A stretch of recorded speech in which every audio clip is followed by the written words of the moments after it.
యేసు రక్తమే జయం పరిచర్య. Praise the lord. మే 7వ తేదీ 2024. ఈరోజు దేవుని వాక్యము, నీ దేవుడైన యెహోవా కనికరము గల దేవుడు కనుక నిన్ను చేయి విడువడు. ద్వితీయోపదేశకాండము 4వ అధ్యాయం 31వ వాక్యము. అవును క్రీస్తునందు ప్రియులారా, మన దేవుడు కరుణ, కనికరము, దీర్ఘశాంతము, దయగలవాడు. నీవున్న స్థితిని బట్టి మనుషుల దృష్టి నీపై కనికరము లేకపోవచ్చు.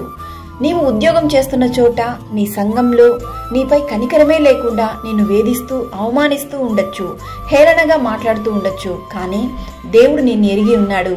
నీ స్థితి ఎలా మారుతుంది అని సతమతమవుతున్నావా? ఆ దేవాది దేవుడు నిన్ను చూస్తున్నాడు. నీవు ఎటువంటి క్లిష్టమైన పరిస్థితులను ఎదుర్కొంటున్నప్పటికీ ఆయన నిన్ను చేయి విడువడు. కావున నీ స్వబుద్ధిని ఆధారము చేసుకొనక నీ పూర్ణ హృదయముతో యెహోవా యందు నమ్మిక ఉంచుము. నీ ప్రవర్తన అంతటి యందు ఆయన అధికారమునకు ఒప్పుకొనుము. ఆయన నీ పట్ల నిత్యము కనికరము చూపువాడు. కనికరము గలవారు ధన్యులు, కనికరము పొందుదురు అని దేవుని వాక్యం సెలవిస్తుంది.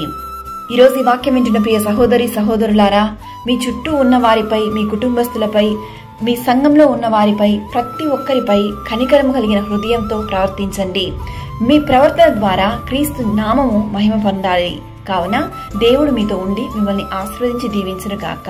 ప్రభు అయిన యేసుక్రీస్తు కృప, కనికరము, దీవెనలు, సమాధానము మనందరికీ తోడయుండును గాక. ఆమేన్. God bless you.